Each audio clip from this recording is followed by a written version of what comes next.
네, 이인철 참 좋은 경제연구소장과 한 발 더 들어가 보겠습니다. 이 소비 쿠폰을 15만 원에서 최대 52만 원을 받는다고 하는데요. 조금 더 구체적으로 정리해 주시죠. 그렇습니다. 2차 추경 규모가 확정이 됐습니다. 20조 2천억 원. 핵심은 전국민 지원금, 이른바 민생회복 소비 쿠폰 지급인데 가장 관심을 모았던 게 보편적으로 전 국민한테 지급할 것인가 아니면 선별적으로 지급할 것인가 혼합했다라는 겁니다. 보편적 지급을 기준으로 하되 소득별로 차등 지급하겠다라는 건데 전 국민이 1인당 적게는 15만 원. 그러니까 이재용 회장도 15만 원 받을 수가 있고요. 최대 기초생활수급자는 50만 원까지 소득별로 차등 지급이 되는데 근데 왜 52만 원이냐? 여기 2만 원은 인구가 소멸되는 농어촌 지역입니다. 한 84개의 시군에 대해서 411만 명에 대해서는 추가로 2만 원을 주기 때문에 1인당 52만 원까지 받을 수 있습니다. 네. 그럼 많은 분들 관심은 결국 내가 얼마를 받을 수 있느냐 여기에 있을 텐데요. 계산이 대략 나와 있는 게 있습니까? 그렇습니다. 지금 가장 중요한 건 민속회복 지원금이라고 하는데 내가 얼마나 받게 될지 그러나 이제 조금 이 혼합 방식이 있기 때문에 복잡해서 두 단계로 걸쳐서 차등 지급이 되는데요. 우선 1차로는 빠른 지급을 위해서 소비 진작을 위해서 기본적으로 전 국민한테 15만 원을 지급을 합니다. 그리고 차상위 계층 한 가족 부모에게 대해서는 30만 원, 기초생활수급자는 40만 원 선별 지급하는 방식이고 2차로는 건강보험료 기준 소득 상위 10%를 제외하고 나머지 전 국민에 대해서 10만 원씩 추가 지급하게 되는데 결론적으로 소득 상위 10%를 제외하게 되면 일반 국민은 1인당 25만 원, 차상위 계층은 40만 원, 기초생활수급자는 50만 원을 각각 받게 됩니다. 네, 모든 국민이 받는다는 건 결국 미성년자도 받을 수 있는 거죠? 맞습니다.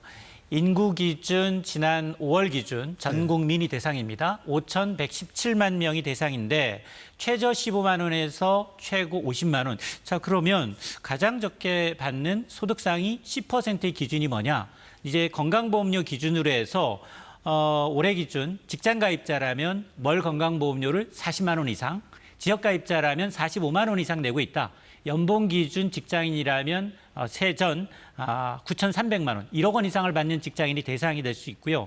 그리고 만일 주택 자산이 좀 20억 원을 넘는 시세 20억 원을 넘는 주택을 가진 경우에도 소득 상위 10%에 포함될 가능성이 있기 때문에 이런 분들은 2차 지급 대상에서는 제외가 됩니다. 네.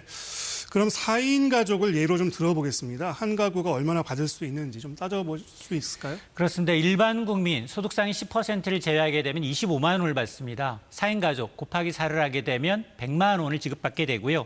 차상위 계층의 경우에는 40만 원씩 4가구가 받게 되면 160만 원을, 기초생활수급자는 50만 원을 받게 되니까 200만 원까지 4인 가족은 이제 받으실 수가 있고, 특히나 이제 농어촌 인구 소멸 지역의 경우는 1인당 52만 원 곱하기 4를 하게 되면 208만 원까지 지급을 받을 수 있게 됩니다. 그럼 미성년자 같은 경우에는 그 소득이 없잖아요. 그런 경우는 어떻게? 이게 아마 그래서 정확한 소득 기준은 아마 공개가 될 텐데 과거 이 코로나 시기에 무려 7번 추경을 했거든요. 두 번째 추경에선 전 국민 25만 원 보편적 지급을 했지만 나머지 대부분 선별적이었어요. 당시 기준은 뭐냐? 건강보험료 기준, 피부양자로 부양된 사람은 가구주의 이제 소득 기준을 따랐기 때문에 그 전례를 따를 가능성이 높습니다. 그렇군요. 그럼 어떤 방식으로 받을 수 있는지 이것도 좀 정리를 해볼까요? 코로나 당시에는 쉬웠습니다. 현금 지급 방식이었기 때문에 무조건 보편적으로 25만 원, 4인 가족 기준 100만 원을 가구주 통장에 입금이 됐기 때문에 쉬웠는데 이번에는 세 가지를 선택해야 합니다. 현금이 아니라 지역사랑 상품권, 지역화폐라든가 선불카드, 신용체크카드 세 가지 중에 선택해야 되니까 본인이 신청해야만 받으실 수가 있고요. 국회 논의 과정이 빠르면 이르면 이제 다음 달 중순부터 지급이 되는데 신청은 온라인과 오프라인 둘 다 가능한데 온라인의 경우는 정부 24에서 홈페이지에서, 오프라인은 주민센터를 방문하면 되는데요. 주의할 점이 있습니다. 이건 빠른 이제 지역 경제 활성화를 목표로 하고 있기 때문에 소비 쿠폰이 발행되고 난 다음 넉 달, 4개월 이내 사용을 해야만 하고요. 기한을 넘길 경우에는 이 소비 쿠폰은 자동 소멸됩니다. 그렇군요. 신청은 본인이 해야 되고 또 기한이 있다는 점 기억하셔야겠습니다. 근데 이번에는 그 현금이 아니라 이제 다른 대체 수단을 쓰고 있잖아요. 현금이 빠진 이유가 있을까요? 맞습니다. 이게 현금이 아니라 이제 소비 쿠폰을 주는 이유가 있습니다. 현금은 꼬리표가 없기 때문에 돈을 어디에다 쓰는지 알 수가 없습니다. 네. 현금을 지급해 봤더니 과거에도 보니까 저축을 한다든가 빚을 갚는 데 쓴다든가 아니면 투자를 하고 있다는 겁니다. 네. 다른 용도로 전용될 수 있기 때문에 적어도 이제 소비 쿠폰이라는 건 사용처가 정해져 있습니다. 네. 국내 소비를 촉진하고 내수 진작을 위해서 과거의 사용처를 좀 돌이켜보면 대형마트 안 됩니다. 백화점 안 되고요. 기업형 슈퍼마켓이나 프랜차이즈 본사 직영점도 안 되고 유흥업소나 온라인, 뭐 쿠팡과 같은 쇼핑몰도 사용할 수 없습니다. 다만 이제 식당이라든가 카페, 미용실, 편의점과 같은 지역의 전통 상권이나 골목 상권에서 사용 가능하기 때문에 이처럼 소비 쿠폰의 장점이 뭐냐? 특정된 지역에서만 사용되기 때문에 오히려 내수 경제 회복에는 더 효과적이다라고 판단을 하고 있는 겁니다. 그렇군요.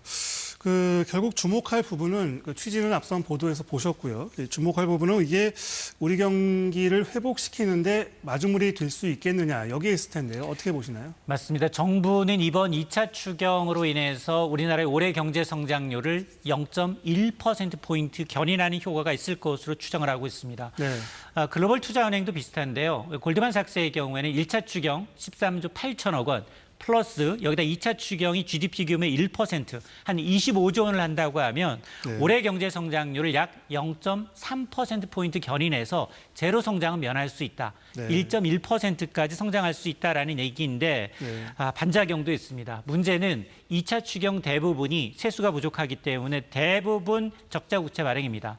무려 19조 8천억 원, 20조 원 가까이 이제 국채 발행을 조달해야 되는데 이렇게 되면 국가 채무는 1,300조 원을 넘어서서 GDP 대비 국가 채무 비율은 49%, 이제 50%에 육박하게 되는데요. 물론 OECD 평균의 절반 이하라 아직은 재정 건전성이 안정적이지만 증가 속도가 상당히 좀 빨라질 수 있다. 확장적 재정 정책과 맞물려서 가계빚이 빠르게 늘어나고 있는 점은 부담 요인입니다. 결국 재정 건전성엔 좀 부담이 되는군요. 그렇습니다. 물가를 자극할 소지는 없을까요? 20조 원의 재정이 투입이 됩니다. 풀립니다. 시장에 풀리게 되면 단기적으로는 소비를 유도하지만 부작용으로 물가 상승 우려가 분명히 있습니다. 이에 대해서 이창용 총재는 일단 2차 추경이 물가에 미치는, 올해 미치는 영향은 상당히 제한적이지만 내년의 경우 물가를 0.1%포인트 상승할 것으로 이제 예상을 하고 있는데요. 근데 한은의 물가 관리 목표치가 2%인데 지난달 1.9, 지금 한해는 관리 가능한 수준이기 때문에 한 0.1% 오른다고 해서 관리 못할 수준은 아니다. 그래서 상당히 영향 크지 않다라고 보고 있는데 그럼에도 불구하고 20조 원의 국채가 발행된다라는 얘기는 회사채는 상대적으로 인기가 떨어집니다. 같은 시기에 회사채를 발행할 기업의 경우에는 회사채 발행에 어려움을 겪거나 더 높은 이자를 줘야 되는 부작용이 나타날 수 있습니다. 그렇군요. 과거에도 코로나19 때였죠. 긴급 재난지원금이 지급된 적이 있었잖아요. 그때 우리 경제에 미치는 효과는 어땠나요?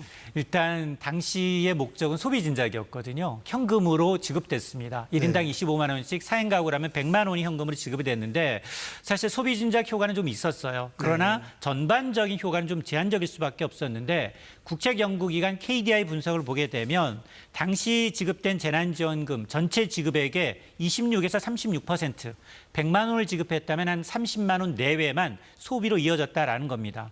나머지 돈은 어떻게 쓰였느냐? 앞서 얘기했습니다만 저축했거나 투자를 하거나 빚을 갚는 데 썼다는 겁니다. 다른 용도로 전용했기 때문에 기대만큼 내수 활성에는 한계가 좀 있었다라는 얘기인데 특히나 소비 성향이 낮은 저소득계층의 경우에는 재난지원금이 기존에 쓸 소비, 기존 소비를 대체하는 수준에 그쳤기 때문에 아마 이제 결국 재난지원금이라는 게 단기적인 어떤 경제적 지원 효과는 있지만 중장기적인 경기 회복에는 제한적인 것으로 평가를 받고 있고 다만 이번의 경우는 현금이 아니라 소비 쿠폰으로 발행되는 만큼 이전보다는 소비 진작 효과가 좀 더 낮지 않겠느냐라고 보고 있습니다. 현금이 빠진 게 그런 이유에서겠군요. 맞습니다.